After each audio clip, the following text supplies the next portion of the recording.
দেখুন Google map আমরা সবাই ইউজ করি। গুগল ম্যাপের এই দারুণ সেটিংসটি একদম আপনার জন্য। এতে কিন্তু গাড়ির কেস খাওয়ার হাত থেকে আপনি রক্ষা পেয়ে যাবেন।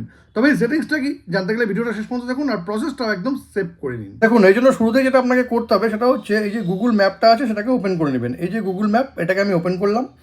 ওপেন করে নেওয়ার পর এই যে প্রোফাইল আইকনটা আছে এখানে ক্লিক করতে হবে। এবার এখানে ক্লিক করে নেওয়ার পর দেখুন এখানে সেটিংস আছে, ঠিক আছে? এই সেটিংসে ক্লিক করতে হবে। সেটিংসে ক্লিক করে নেওয়ার পর এখানে দেখুন ন্যাভিগেশন আছে, এখানে ক্লিক করবেন। এবার এখানে ক্লিক করে নেওয়ার পর একটু নিচে আসবেন, একটু নিচে আসতে হবে।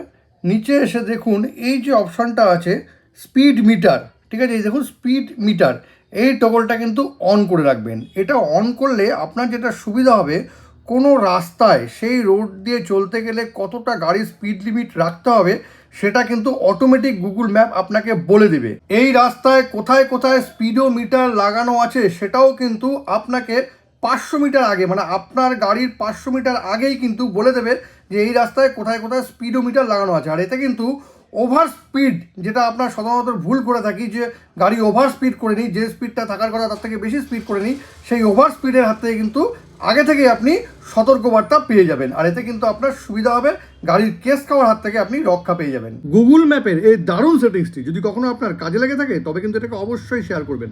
আর এরকম নতুন নতুন ইনফরমেটিভ ভিডিও পেতে প্লিজ সাবস্ক্রাইব আমার চ্যানেল সাবজেক্ট সম্রাটকে। Thank you.